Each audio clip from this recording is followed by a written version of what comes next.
I think a lot of people don't actually need a vacation. They think they do. They spend months looking forward to it. They count down the days. They finally get a week or two away. And then, 2 days after they come back, they're exhausted again. At some point, I realized the problem wasn't that I needed more vacations. The problem was that I had no escape route. A vacation is a temporary exit. An escape route is something built into your life. And that difference changes everything.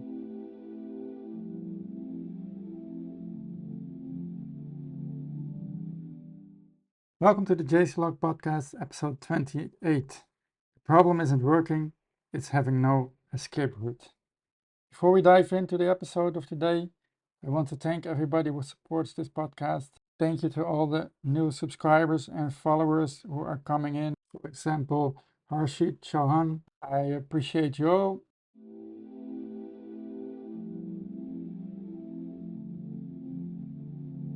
The vacation trap.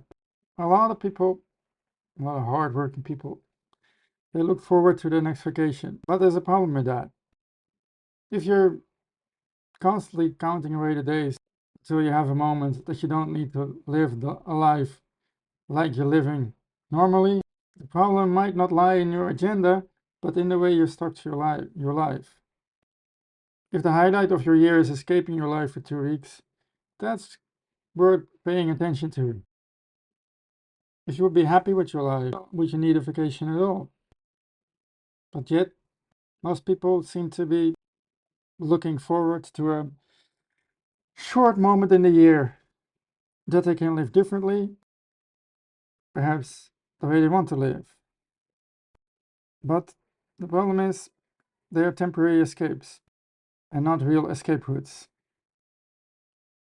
Temporary escapes versus escape routes. So temporary escapes are vacations, maybe a weekend away, a long Netflix binge, but they're all alternatives. I call them escape routes. And these escape routes are not things that take you out of your life, but they prevent you from being swallowed up by it.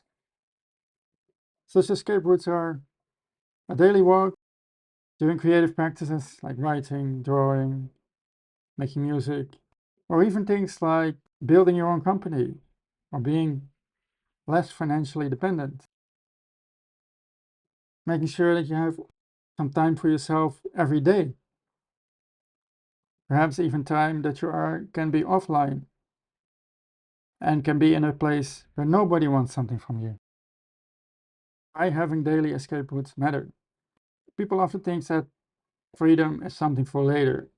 You save up for it in terms of time or in terms of money. You're counting away the days that you go on vacation. You're counting away the days that you can have your pension, travel around the world then maybe. Maybe you're counting away the days that you paid off your mortgage, or that your company is bigger so that you can finally take them off. Or count away the days until the kids are older and you get more freedom that way. Or you count away the days that there is more money in your pockets. But all of these things are things you set aside for later, often big things. However, freedom sometimes firstly comes to life in the little escape routes, the ones that present daily opportunities.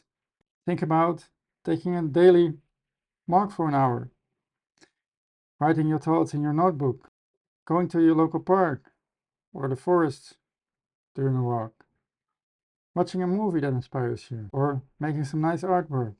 Don't see those things as a form of luxury entertainment, but as your escape infrastructure. Maybe the goal isn't to take better vacations.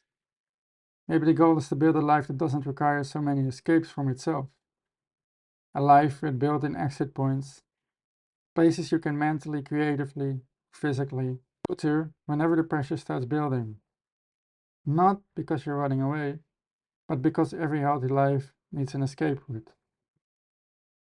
That, my fellow travelers, is something to think about when you're daydreaming about your next vacation. With that said, I would like to encourage you to escape a little bit today. Whatever it is, no matter how long it is, Just take a moment in your day to just be out of it. Take a walk, write some notes down, grab some thoughts about what you learned from this episode, and start doing this every day, because your escape is here, my friends. Take advantage of that.